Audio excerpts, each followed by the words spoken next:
What's going on, everybody? Welcome back to another 10th edition datasheet breakdown. This time, it's the forces of the Grey Knights, an army near and dear to my heart. The Grey Kniggets. They are the army I started with way back in 3rd edition when they were all metal, and still playing them. Love this army. It's so thematic. It's so fun. Looks awesome. They are one of the coolest armies. They are absolutely one of the coolest. They're the coolest Marines, in my opinion. Far. Yeah. So, very excited to dive in here.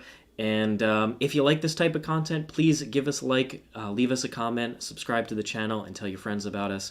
We're going to be doing these streams for every single faction, and I'm just excited. We've been doing Imperium all day. We've got Grey Knights now, and then the last one is going to be Agents of the Imperium, and that'll round out the day of the Imperium. Yep, every single datasheet in the Imperium. Yep, every single one. Every single one.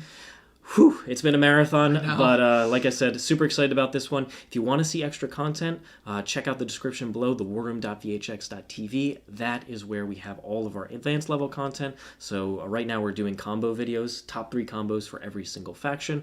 And then we are going to be working on a state of the faction, which will break down all the key rules, the list that we're working with, why we think certain things are good, and all the tricks we come up with each faction. So check those out, and then we'll also have tons of stream games as soon as we have the full picture on 10th edition. With points and stuff like that. Exactly. I'm so excited. All right, let's go ahead and dive right in here. We're going to start with the stuff that we do know, which is up at the top, and that is their army-wide rule is Teleport Assault. This is their army-wide rule. So if you're Grey Knights, then you're going to, in a 2,000-point game, which is Strike Force, at the end of your opponent's turn, you can select up to 3 different units and remove them from the battlefield. That seems good. That's very good. So Grey Knights used to have a Gate of Infinity to be able to teleport around in their psychic phase. Now it's end of your opponent's turn, so if your units survive, if they're hiding behind different corners of the board, doing objective stuff, picking off your opponent's skirmishers, then you're like, all right, I don't need to be in this spot anymore. They're going to go up, and then they're going to threaten to continuously go into your opponent's backfield. So this army's just going to force your opponent to screen all game, and that is powerful. Yes. Especially armies that don't have cheap stuff. Yep. So, great rule, and then it's also really good for the new missions, which require to be super dynamic and get in a lot of places. Yep, I think Grey Knights can absolutely do fixed and pick stuff like engage behind enemy lines. Anything like that. And do those consistently, but they could also have the flexibility to do tactical as needed. And then you have their Detachment Rule, the Teleport Strike Force, and when they advance for units that have the Deep Strike ability, which is most of the units in here, but not all of them, especially certain vehicles, then you get flat 6 to that advance. You don't have to roll, and you gain fly. That's really strong. Means even stuff like Strike Marines, I assume, can move like over models? Yep. Well, they totally can. Well, you can move over your own models now. No, I mean, any models. Any because you have models. fly. Yep, exactly. But the key thing is going to be, you're going to see it, Dreadknights do actually have access to Advance and Charge.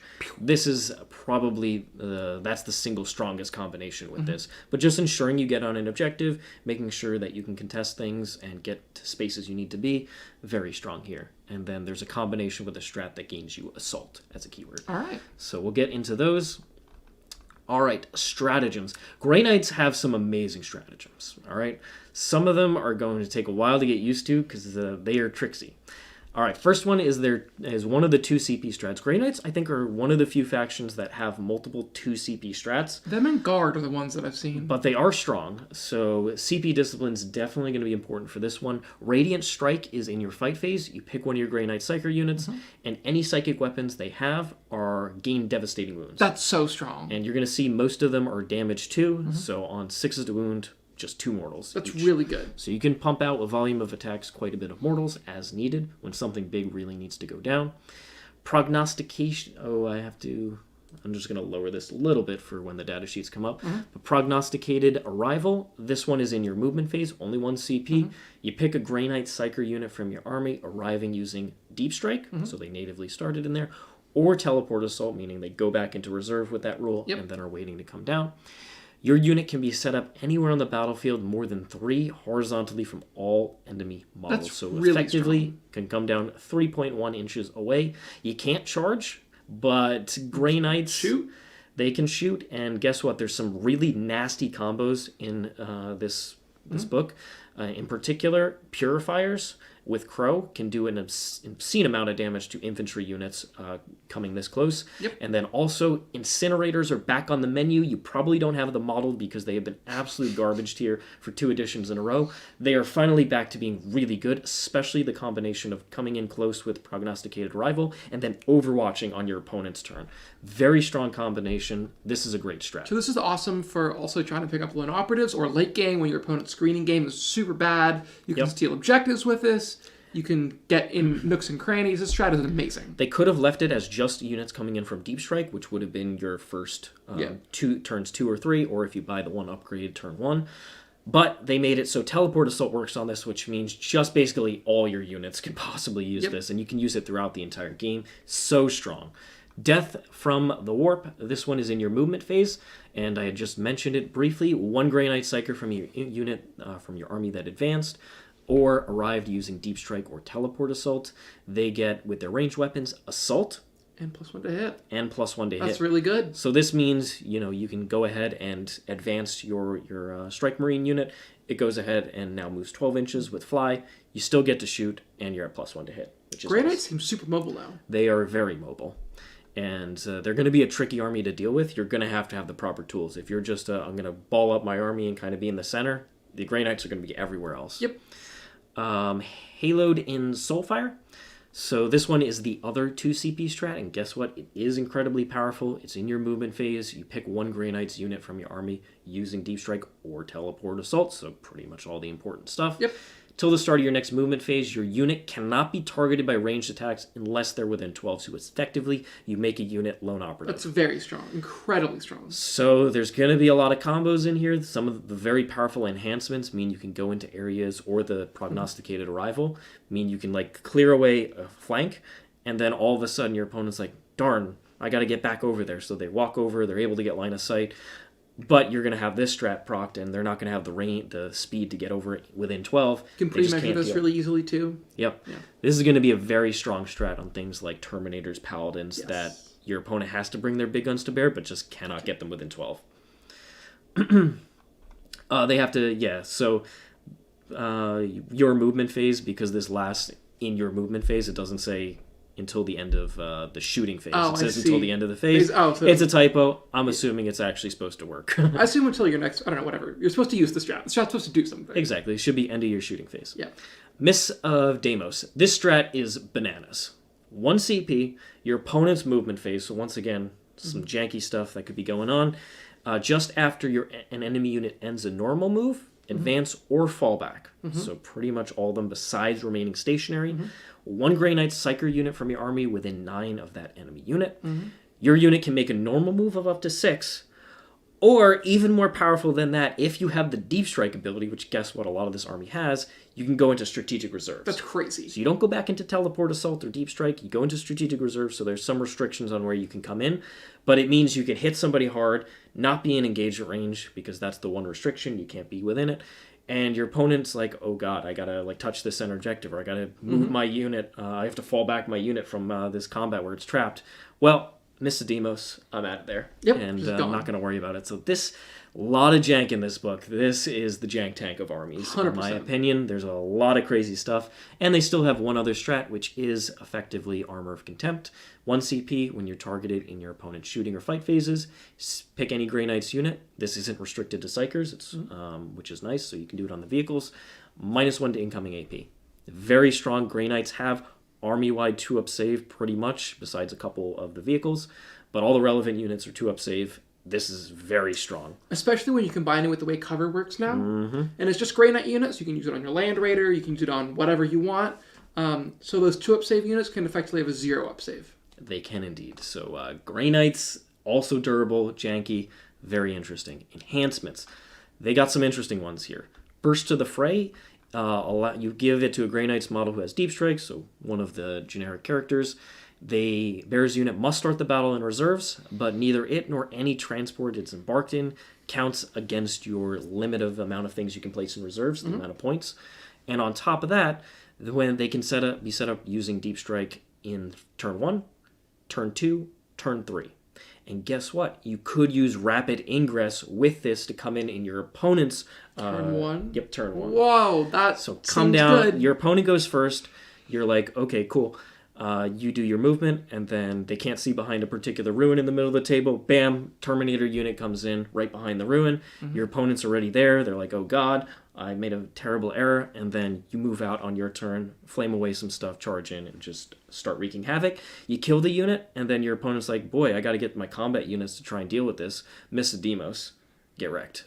Grey Knight seems super awesome. There's some real really strong amazing stuff. combos here. Yeah. So then there's the Domina Liber Demonica, Grey Knight's model only. Each time the bearer makes a melee attack, you get +1 to wound, not bad. And if you target a demon, it's +1 damage as well. Okay. This one's meh. If demons are really popular, maybe you'll take it. +1 to wound on like a Grandmaster isn't too bad. Sigil of Exigence. This existed previously as an upgrade that you could buy. It is back. It's slightly different. So once per battle in your opponent's shooting phase, when the bearer's unit is selected as the target of a ranged attack, you can remove the bearer's unit from the battlefield and set it back up anywhere on the battlefield more than 9 inches away.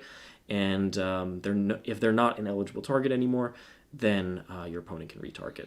This is bananas, especially with the way that Vice First works nowadays. Basically, you have a unit that is uninteractable. So Quinton is referring to the Brotherhood Champion, who has fights first. So I've been theorizing that you take him in like a strike squad, and you go ahead or in I think the other one's the Purgation Squad that you can take him in. So the unit has fights first, so you charge in. They're going to swing first, which is cool. But in addition, you can give the Brotherhood Champion this sigil, so if they try and shoot you away, you just teleport, or you can stay there if they don't commit enough and fight first into them. So pretty cool combo that you could potentially create. And Inescapable Wrath, the Grey Knights model, add 1 to charge rolls made for the bearer's unit. This one's also kind of meh, but if it's super cheap, I'll throw like a 10-point upgrade. It is good to note that a charge out of reserve, with a 9-inch out of reserve is like 50-50. An 8-inch out of reserve is like 66. So not like you wouldn't want to risk a whole bunch on, but if, could be cute. Yep. Yeah. Definitely. Yeah. Maybe you can't use it on Rapid Ingress, but even just coming in turn 1 on your own, really good. Yeah. it's super good. If these are relatively cheap, I'm definitely thinking First to the Fray, Sigil of Exigence, just to give me some flex. Because even First to the Fray, you could take like a cheap strike squad. Yep. And just go be somewhere. A Brotherhood Champion and just come down turn 1, get your mission play if you need to. So probably what I would do. And then in terms of the Sigil on a GMDK and teleport out of combat, it is one of the few teleport things that doesn't have the engagement range restriction on it. Yep. I don't see that anywhere in here. Maybe it'll get FAQ'd in, but it looks like, yes, if you get targeted because you're a vehicle, your opponent can shoot into combat against your vehicles. You could just say, cool, I'm out.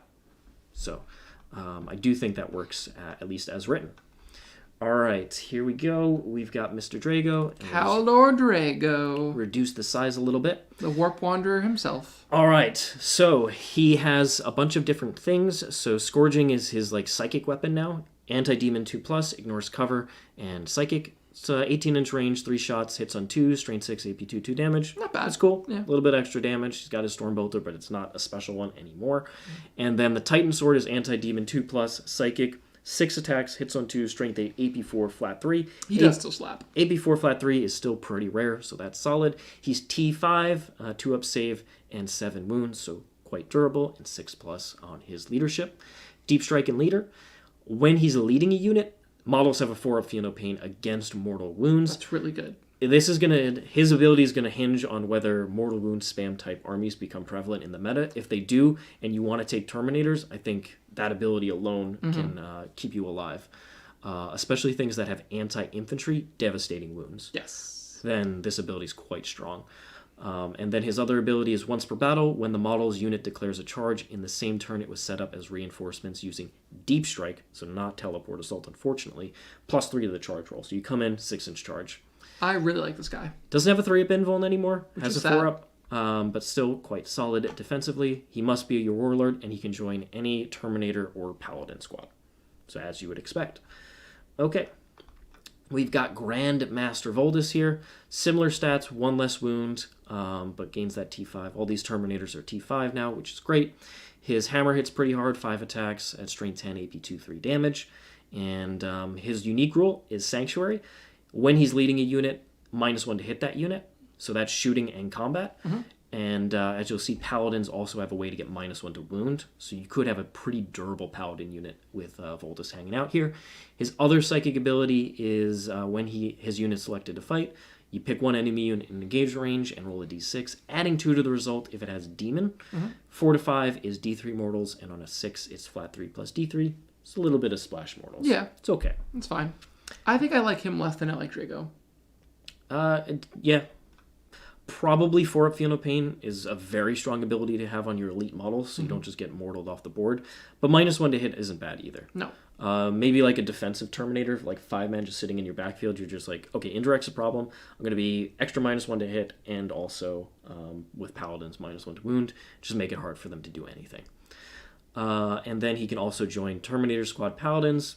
All these Terminator characters can only join Terminator Squads and Paladins, which is a little unfortunate because Grey Knights have so many Terminator armor characters, and there's only a handful that aren't Terminator armor that can join the rest of the units. So a little bit of a interesting thing with 10th, switching how characters work. Yep. All right, you've got Mr. Grandmaster here.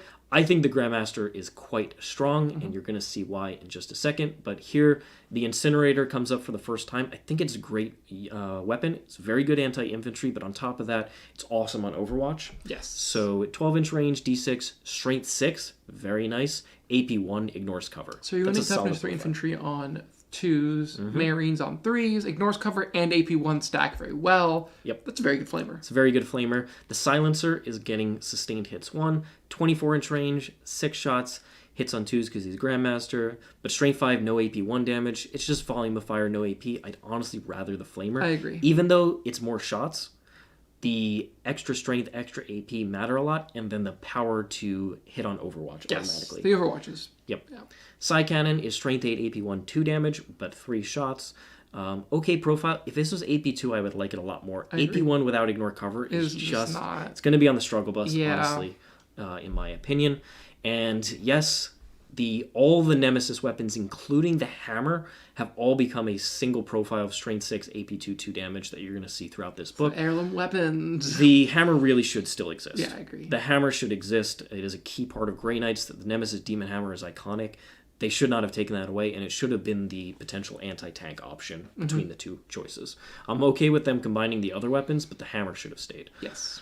Okay, so Deep Strike, obviously, Teleport Assault. So first rule is Might of Purity. So while the model is leading a unit, you can ignore any or all modifiers to characteristics of models in the unit, and to any tests, rolls, or tests that are made, except for saving throws. So hit modifiers, wound modifiers. You've got modifiers to your movement characteristic or charges. You've also got things that affect your leadership for the purposes of Battle Shock. Do we know if this ignores a strat like Armor of Contempt? Ignores the characteristics of models in that unit. Okay. So not... let's look at the wording of the Grey Knight, True Silver Armor. Yeah. So it says, till the end of the phase, each time an attack targets your unit, worsen the armor penetration characteristic of that attack by 1. That means they are trying to mess with your characteristics. So yeah, I assume it would ignore it. Yeah. Sorry, I think you're correct. I could see it both ways. I think it's probably required. You can ignore any or all modifiers to the characteristics of models in that unit. Yeah. Your weapons are part of Yeah, so I think you would ignore armor. So I do think you would ignore it, Cool. which just once another reason to love the Flamers. Yep. Okay, so that's a good roll. Master Strategist is what we're talking about here. Once per battle, unfortunate. Some other armies have it where they can do it many times per battle round. Yep. But once per battle, you can select the unit for a stratagem for 0 CP. You saw there are 2 very strong 2 CP strats that want to become 0. And on top of that, you can use the strat even if you have used that strat on a different unit that phase. So you can make 2 Terminator bricks untargetable. You could definitely do that. It's very strong. You could definitely do that. So I really like this character quite a bit. I think the Grandmaster has some amazing data sheet rules. Okay. Then we've got the Grandmaster in Nemesis Dreadknight. So it moves 8 inches, T8 though, so up 2 toughness, still the 2-up save, and 13 wounds here. Because they stayed at a 2-up and everything else got the 2-up, I was hoping they'd gain a couple extra wounds to, further help their defense, but still solid. 6-up leadership, objective control 4, which is not bad. And then the weapons, so we just saw the regular silencer and the regular side cannon. Well, the Gatling version is 12 shots instead of 6. And Grandmaster hits on 3s. Which is sad. What is going on? He should hit on 2s. The other Grandmaster hits on 2s. He should hit on 2s. I have to feel like this is a typo. I feel like this was a copy-paste from the actual Dreadknight. Agreed. And that they just missed it. He should hit on 2s. Strength 6, no AP 1 damage. Once again, the lack of AP really hurts here. I think that's going to be running theme in this army, so lack of AP is going to hurt it. Lack of AP on a lot of weapons. Stormbolters just ain't what they used to be with the improved toughness on a lot of things and how prevalent cover is. Yep, Strength 4 is not what it used to be. Which is why I'm leaning towards those incinerators. Heavy incinerator, speaking of which, it is 18-inch range instead of 12. 2d6 shots, strength 6, AP 1 damage, ignores cover. So gets that extra range. You can be overwatching all the time with these guys. And then heavy side cannon is strength 10. Still AP 1. Like, what? Yeah. No. AP 2. With the way cover is going to be everywhere, it's a lot of stuff's going to be taking 2-up saves or 3-up saves just all the time. Exactly. So you're just not really punching through too much damage here, except on cheap chaff units. Yep. And then flat 3 damage is nice, but that AP is really going to hurt it, in my opinion. Especially with the loss of Cybolt ammunition. Mm-hmm. Then the Dreadfist is pretty darn mediocre. The Hammer hits on 4, like it should be hitting on 3s for the Grandmaster. Strength 14 is nice, especially comboed with Tank Shock. AP 3, I'm talking about it. D6 plus 1, all about it. It's a good weapon. Good. I'll take that one. The sword is 5 attacks with its strike profile. And strength 10, AP 2 once again. D6 damage, so can be kind of swingy. And strength 10, there's a lot of vehicles that are strength 10, 11. So it'll depend on that breakpoint. And then its sweep profile is nothing really to write home about anymore. It lost a strength and an AP and a damage. Wow. Yeah. I think you almost certainly take the hammer because you're not going to be struggling to kill. Tank shock. You're also just not going to be struggling to kill like infantry with the army in general. Yeah. So it's the high AP weapon that you want. Yep. High AP, Draigo's high strength. AP 4. Yeah. Yep. So then what are his rules? So Surge of Wrath is once per battle round. In the fight phase, only one model, so if you run multiple Grandmasters, only one of them can take advantage of this. And if they do, if they target a monster or vehicle, they get reroll to hit, reroll to wound, reroll damage. That's very strong. Very strong. Very strong. Especially on that Demon Hammer. Then its second one is Heroism's Favor. Each time you target this model with a stratagem, it only costs 1 CP to use, even if the CP cost is higher. So there's a lot of abilities that are increasing the cost of different stratagems. Guess what? 1 CP. Get wrecked, fool. On top of that, you also... Grey Knights have 2 very powerful 2 CP strats. So making them cost 1, very strong. It means you can come down, you can be like, all right, the Terminator unit's coming down. It's going to use the stratagem to not be able to be targeted, except if you're within 12. And then this guy's going to spend 1 CP to do it on himself. Yeah, that sounds great. And now 2 things are untargetable right near your opponent. Okay. And then he only degrades at 4 wounds taken, and it's -1 to hit, which he should be higher ballistic skill weapons. Yeah. 4-up invuln keeps that. Okay, but also a good target for the sigil, like we talked about.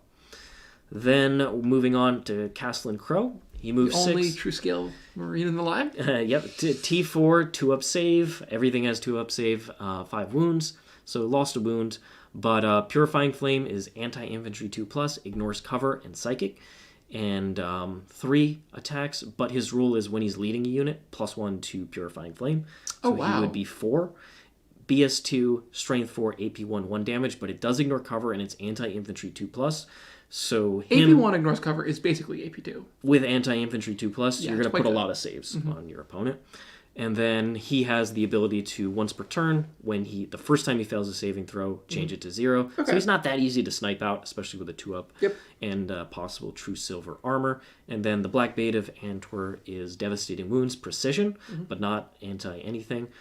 Surprised it's not... He used to not have a sword. He had a close combat weapon. Well, he had this sword. He just wouldn't activate it because it's a demon sword. And so the lore was that he was just carrying it as a normal force weapon, basically. But now they've actually given it rules. So 5 attacks, hits on 2, strength 6, AP 2 damage. It's quite solid, but his real rule is buffing purifiers, which we'll get to. I agree. All right, Brother Captain Stern. You probably haven't seen Brother Captain Stern in a while, and why would you? He used to be giving your opponent some random reroll, and that was terrible. If you took your reroll, your opponent would get some crazy reroll. No. So, Brother Captain Stern now, he's got his Storm Bolter, cool, he's got his Force Weapon, whatever. His rule is when he's leading a unit, critical wounds are the target suffers 1 mortal in addition to normal damage. That's good. Which is rare. Devastating wounds has kind of taken over. Mortals in addition to normal was the 9th edition wording, and this is one of the few instances of it. So very strong. So this plus using the devastating wound strat, you can do a lot of seriously, a lot of mortals, and then or you just don't have to spend that strat and you just proc a bunch of extra mortals for free, which is cool. Well, not free. You have to pay for Stern. But his other rule is that the first time he's destroyed, on a 2-up he stands back up. Oh, that's good. So you just get another Terminator character. You basically get 2 Sterns if you don't roll a 1. Yeah, seems good. Cool.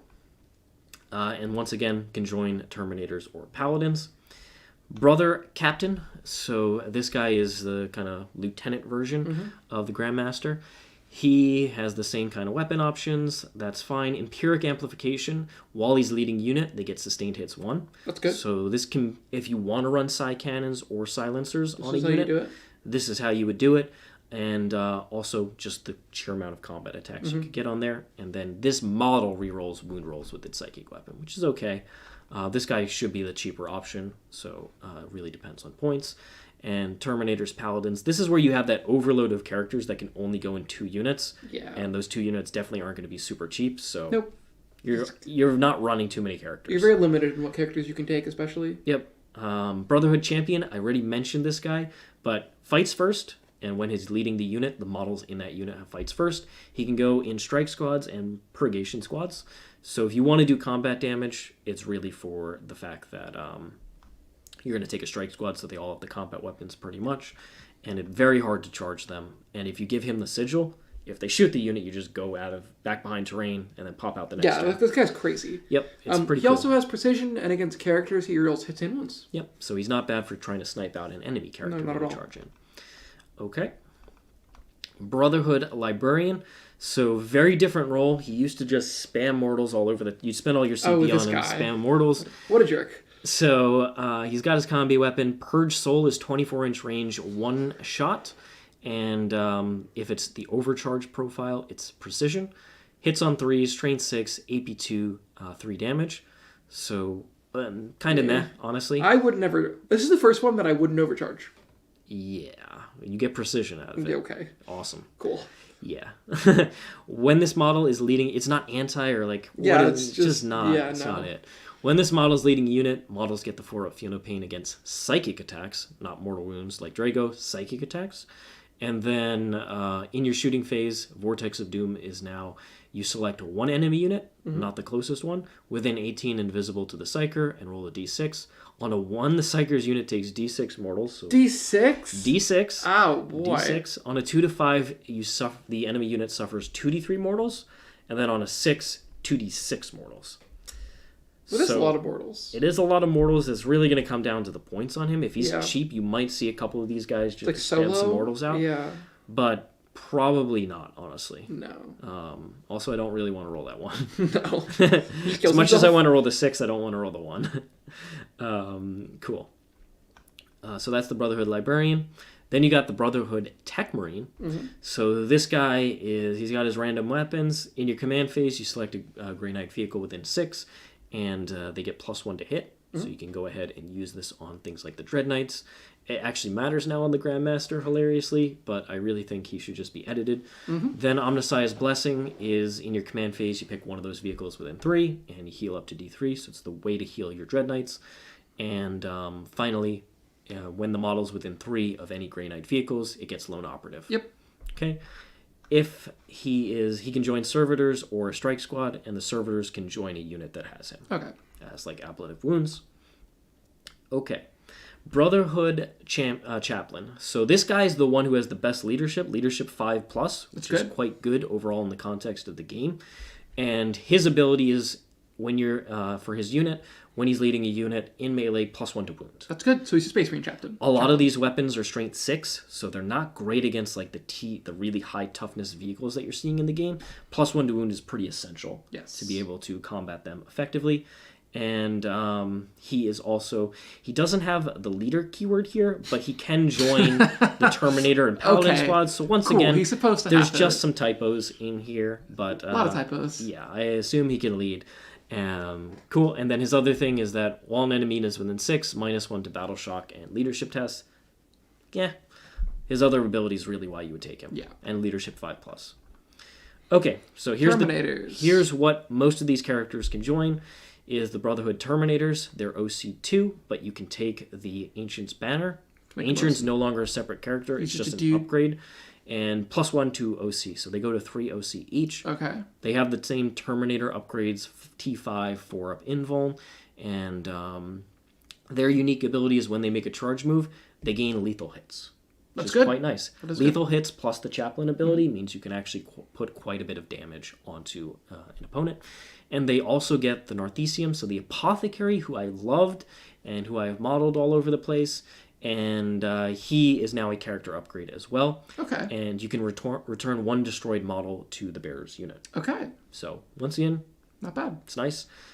Excluding characters, though, obviously, would be sick to just bring Draigo back. I was going to say.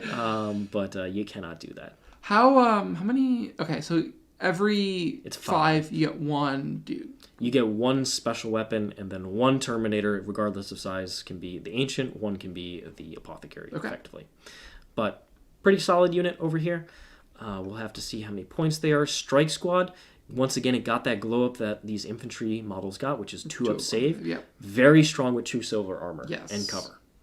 Okay, they got Scout 6 inches. Grey Knights were one of the few armies that didn't really have access to Scout moves outside of that one Brotherhood, which nobody ever took.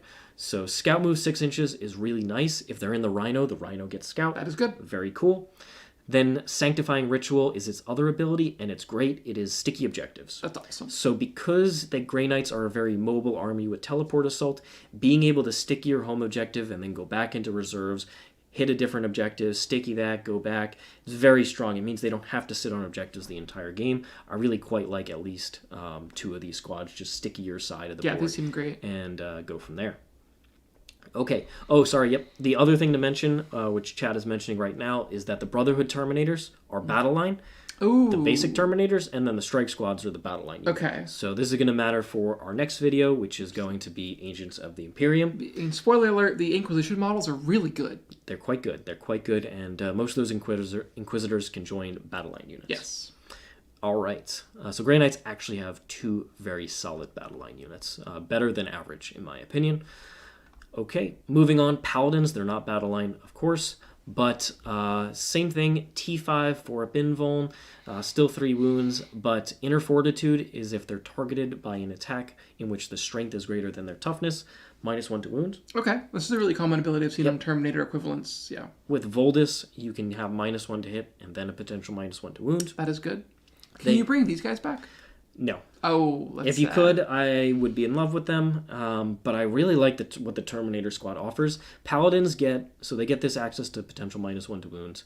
They still can do the Ancient Banner for +1 to objective control, but the Apothecary, who is supposed to be a Paladin, can't be in the Paladin Squad. Awesome. Great job, Games Workshop, on that one. Crazy. So, but they do get 2 special weapons for every 5 models in the unit. That is so you could run a ludicrous amount of you could have 4 incinerators. 4 incinerators. Then you get the 5th one on the Ancient model. So 5 incinerators. Then you have the Grandmaster in here with an incinerator. So you could have 6 flamers in this unit. That is actually quite a bit. That is quite a bit. Yeah. I like that. Okay. Then we've got Purifier Squad. So these guys are the one that Crowe can join. They also have the rule where 2 of the models can take the incinerators. So they're another 5-man, 2 incinerators, or 10-man, 4 incinerators, which I like. And then they get Purifying Flame. It's only 1 shot on them, but Crowe makes them 2. 2 shots, okay. Ignores cover, anti-infantry, strength 4, AP 1. And you also get a Stormbolter with that. Yep, theirs hit on 3s instead of 2s, but their rule is each time the model makes an attack, +1 to hit if they're below starting strength. And so if they just take 1 wound randomly somehow, like the generous Admech gods rad bombard me, then I'm +1 to hit, and if I'm below half strength, +1 to wound. That poor Admech ability. Well, I like getting my purifiers buffed, but only Crow can join them. Yep. Then we've got Servitors here, much better. They hit on 4s. They hit on 4s. They don't hit on 6s. They're much better than those in the Adeptus Mechanicus. Make sure you tell your tech priest. They can get +1 ballistic skill and weapon skill if the Techmarine is in the unit, which is cool. And then while the Techmarine is in the unit, you get Deep Strike and Teleport Assault as well. Deep Strike the Servitors. I'm going to. So their unique rule is at the start of the Declare Battle step formation, if another unit is led by the Techmarine, then you can have Servitors join it. And so basically they can be ablative wounds for you as needed. Okay, then we've got the Grey Knight's Venerable Dreadnought, who is dramatically improved. He has one of the better datasheet abilities here, which is it's an aura of while you're Grey Knight infantry units, so not vehicles. This would be awesome if it was on Dreadknights. Yes. Reroll hits and wounds of 1. That's really good. This is where your efficiency can really come from, because otherwise there's really not any rerolls in this book. But reroll 1s to hit and 1s to wound on your infantry units. Now, unfortunately, he doesn't have Deep Strike, he doesn't have Teleport Assault, so he is just walking up the board, and a 6-inch moving dude who doesn't get access to the army-wide rule, or the detachment rule. Let me go check real quick. He doesn't have Deep Strike. Because, it has to have Deep Strike, so he's just walking there. He's just walking and slow. Yeah, I wouldn't... That's tough. That's going to be tough. Yeah. Sorry, I got to get back to that spot. So even though his datasheet ability is amazing, he's moving 6, you're going to advance him because his guns are nothing to write home about. If there was a way to scout move him or get him into position where he could be kind of behind a center ruin, he would be awesome for buffing the army. But even though his ability is so strong, it's just how the heck are you going to get him towards the center where you're getting into combat and stuff? If your opponent's charging into your deployment zone, he's fine. But then they're charging into a Grey Knight army. That's totally fine. Yeah, I don't know. Grey Knights are a pretty short, medium-range army. He could disembark from the Stormraven. Stormraven. Yeah, let's go. I don't know how many points that combo is going to be, but I'm going to say it's probably going to be too many. Just take more Terminators. He is T9 now, 2-up save once again, 8 wounds. So it's like solid defensive profile, but it's going to be hard to position him, and that's going to be the only thing. If he is very cheap, then I will still run him for the opportunity. Yes. But if he's expensive, no way he's making it. I mean, he's like 100 points or something. Yeah, like if he is too expensive, there's no way you're getting him in position when you need him to be. So, okay. The Thunderhawk. Now we're talking. Right at Thunderhawk. Okay, Interceptor Squad. Okay. So these guys were the bee's knees in 9th edition. They were the single best data sheet in Grey Knights. Or just in the game for a while. Yeah, and honestly in the game. So 12-inch moves still. T4, 2-up save. Okay. Once again, leadership 6+, which is great. And Incinerator, they can take only 1 per 5 models. Their unique thing is that in your shooting phase, after this unit has shot, if it's not within engagement range of 1 or more enemy units, can make a normal move up to 6, as if it were your movement phase, but can't declare a charge. So consistently can get onto objectives, but this is just not a shooting unit. Yeah, I was excited for a minute, and then I was like, oh, so you shoot with your one Psy Cannon and your Stormbolters? This is like Tyraxi, the Skystalkers in Admech, who can shoot and then scoot. And they don't do anything. It's only there for the movement of it, and you keep them alive, but what are you killing with Stormbolters in this game at this point? Nothing. We're going to have to find out. Yeah.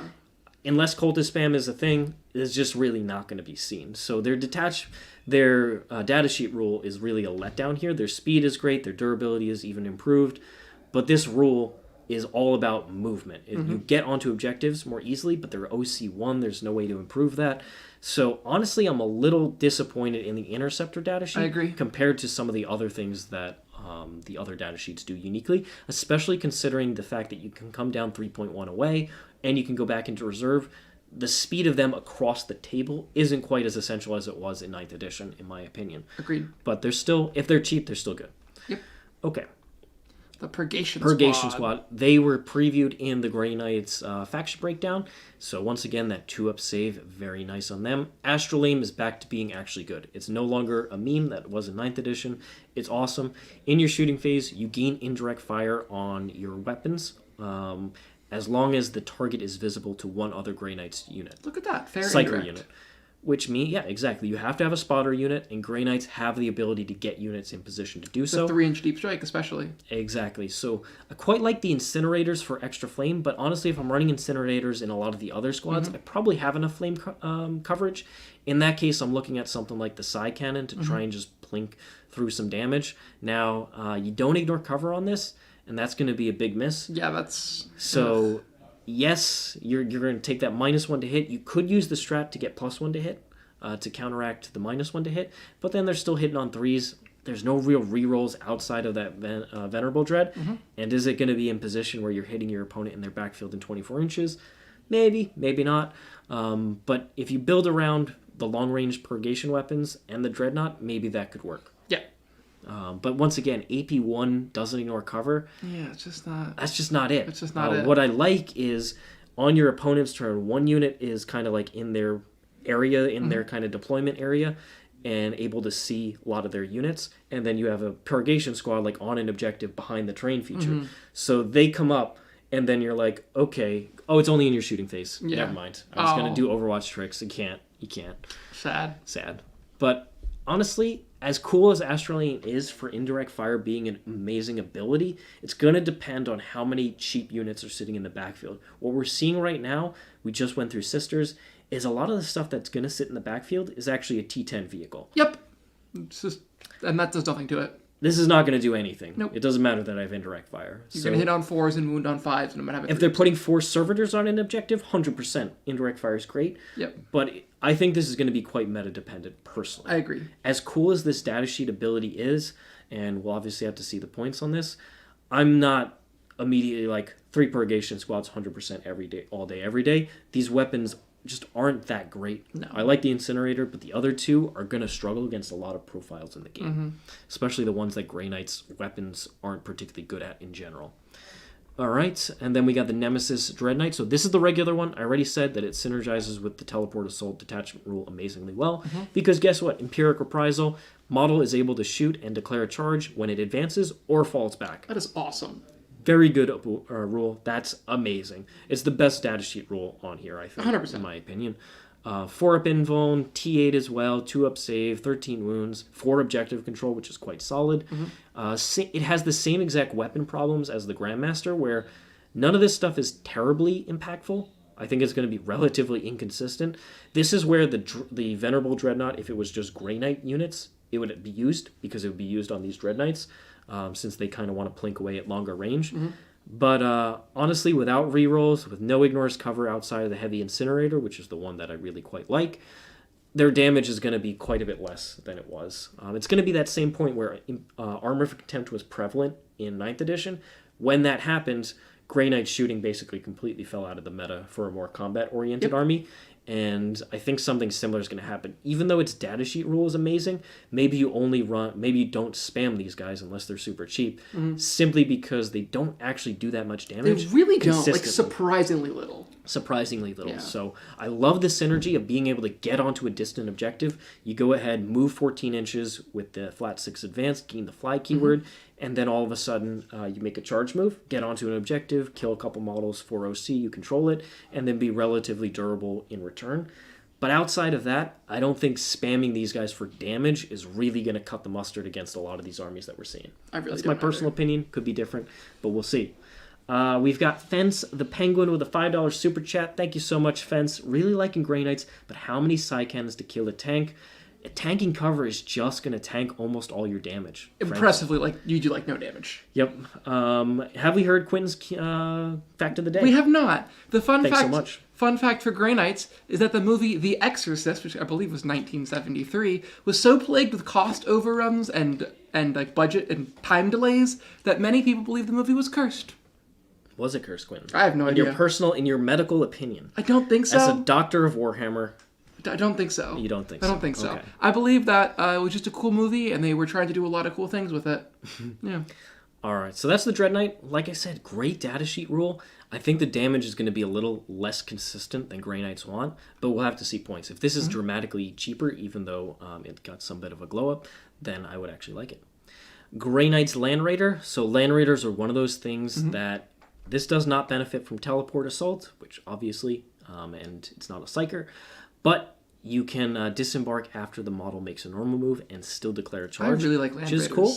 It's 2-up save and can access True Silver Armor for that -1 AP and have cover as well because it's a gigantic tank. T12, 10-inch movement. It's got some solid guns. It's one of the few actual anti-tank weapons out there, having the Multi-Melta, the 100-killer missile, las cannons. So it can do a decent amount of damage. Unfortunately, once again, the Venerable Dreadnought doesn't really help it because it only affects infantry, but it's a solid thing. We'll have to see the points on this, but it can also get a 5-man Terminator unit up the board with a character inside. So a more MSU Terminator approach could fit with a Land Raider as well. All right, and then the Crusader. It's the same thing with Stormbolters on the side. Worse weapons. Yep.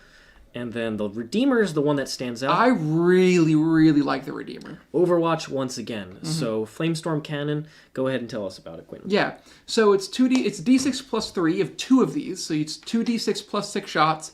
At strength 6, AP2, damage 2, ignores cover torrent. So it's AP2 and ignores cover, which is really good. So effectively AP3. It's still a Land Raider, so it's built like a moving brick. But you get to fire this thing, and then you're just sitting there at your opponent saying, do you want to move? Because I'm going to shoot you again at basically full efficiency.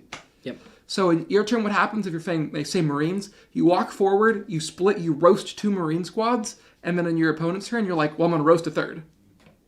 And this is one way to get those Terminators into battle without having to use any strats on them, which is nice. Out of the Land Raider variants, I like this one and the regular one with the las cannons. Agreed. Because Grey Knights kind of lack anti-tank, but this is another way to just have a brutal flame army, a brutal Overwatch army, which I think Grey Knights can do. The cool thing with this one also is you can like basically park it on the center objective and be like, if you want to come take this from me, you're gonna lose a unit. Yep. Takes 2 units to come and trade with me. Definitely. And it has a durable enough profile to tank quite a bit, especially with True Silver Armor. Then the Rhino, the Humble Rhino, love this with strike squads, gets that scout move, can get into position. It's got firing deck. And it has firing deck, so you can take, if there's a 10-man with the Brotherhood Champion in there, you can do the 2 incinerators. Oh, yeah, okay. Which is not too bad. And then it fits those 12, so 10 plus a character. Then you got the Razorback. It gained the rule where when you disembark, the Razorback picks a target. As long as it hits, you get reroll wounds with the unit that disembarked. That's really helpful on a strength 6 army.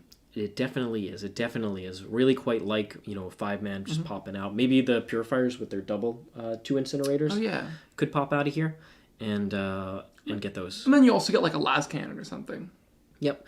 But Purgation Squads probably make the most sense just to get the extra rerolls on them. Yeah.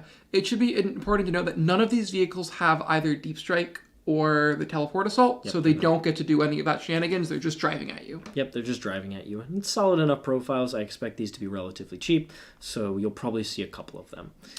Did they have access to these before? Yes. Okay. They have had access to these since 8th edition, at least. Possibly earlier, but definitely in 8th edition. I honestly am not going to go through all this. It's the same as the Space Marine ones. If you want to check it out, Jack and I did a whole review on all these flyers. Yep. It's going to entirely depend if they're too cheap. Or if they're too expensive. It's going to be one or the other. They're either going to be total garbage or flyers always are good for their stats and too cheap, or they are too expensive and therefore useless. Okay. One of the Stormraven's the one that stands out because Grey Knights struggle with anti-tank. Yes. It has hover, so it can start on the board. It's T10, 3-up save. You can also hide it. You can potentially hide it, get cover. 14 wounds, so not bad there, but it has -1 damage with Armored Resilience, which is quite nice. On top of that, you can take several different anti-tank guns to help with the anti-tank problem. Yes. So it once again will come down to how many points this is, but it's the one that I like the most. And as mentioned, it also has transport capacity, so it can help get flamers in position, the incinerators, or help get the Grey Knight's Venerable Dreadnought into range. Drop them into the middle. It might actually be good, guys. We're going to have to see. Points depending, this thing could be fun. This could be the one that you go for. And so that is the Grey Knight's book. In my opinion, I like a lot of stuff that's in here. I agree. The one thing that makes me nervous is what the meta is going to be. Yes. A lot of vehicles got a glow up, and Grey Knights have a dearth of weapons that are efficient into vehicles. You can stack a lot of buffs and try and get them with volume, but most of their weapons are low AP, and most of them don't even recover, which is just going to result in you not really doing anything. In that case, Grey Knights are I'm going to hide, I'm going to try and play the mission throughout the whole game, I'm going to do the basic move blocking that I can do. They are increased in durability, which is really nice across the board, and they have amazing stratagem support. I think their stratagems are one of the best some of the suites best. of strats. But you're right, they really don't do a lot of damage. They don't do a ton of damage, so honestly, I'm thinking like something like, if depending on the cost of like the Land Raiders and the Stormraven, if those are too expensive, maybe Grey Knights will go towards Knights to bring a Freeblade ally. I was just thinking that. And something like the Castellan to bring some anti-tank guns to this army could be what they need. You could also alternatively add some assassins. I know the Calidus has been really popular. Yep. CP shenanigans are great. Codiez is the other one that I'm thinking of with making sure you have the CP to use these strats. So overall, it's going to kind of be interesting where Grey Knights placed in the meta. They're an army that can play the mission supremely well. They have great tools for playing the mission, not only their reserve manipulation, but also things like sticky objectives on strike squads. And they're not that easy to shift, especially when they're out of line of sight. So they're going to be actually very durable against indirect fire for the most part. 2-up with cover, they're pretty good. And true silver armor if needed. It's going to be hard for indirect fire to chip them away. So that is what I'm looking at right now. Is I think this army really wants CP, so ways to ensure that you have command points, whether the Grandmaster ability, Codiez to help out with that, that's going to be important. And then they're going to need some sort of reliable anti-tank to help with if the meta goes that direction. And that might be allies, or it could be the Land Raider and the Stormraven. But overall, I think this army plays an MSU infantry style very well. It's gonna score objectives. It's 100%. gonna score objectives. No way to stop it. So I'm very excited for that, and we'll have to see. They have a lot of characters, and a lot of them are competing for the same to join the same unit. So I'm not sure how many are actually going to get played, but we'll have to end up seeing on those points. So, but overall, I'm actually quite excited for Grey Knights because they have the reversal of last time. They have solid data sheets. I'm not going to say they have bad data sheets. They have solid data sheets, but not like, wow, this is going to be, break the game or anything.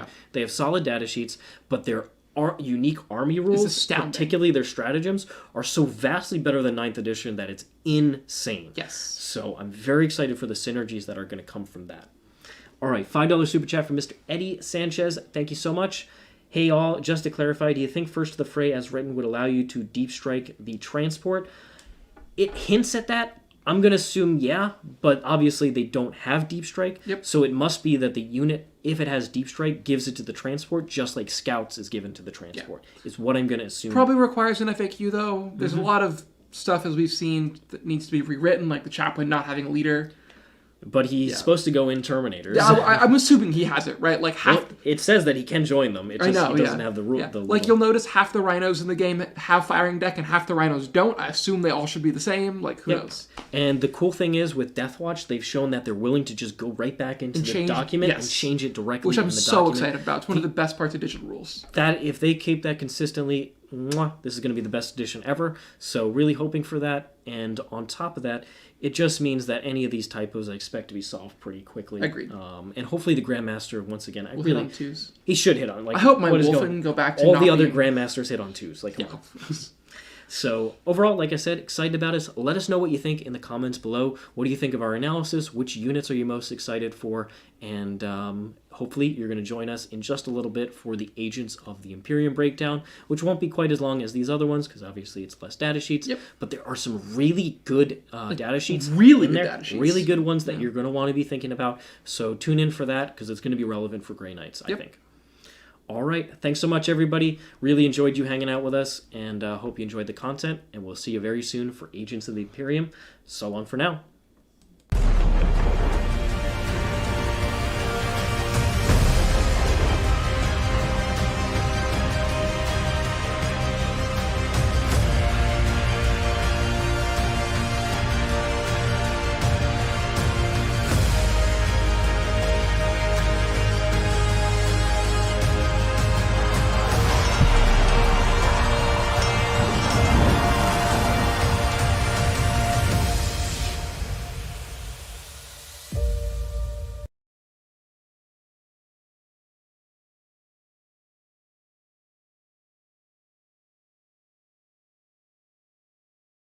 you.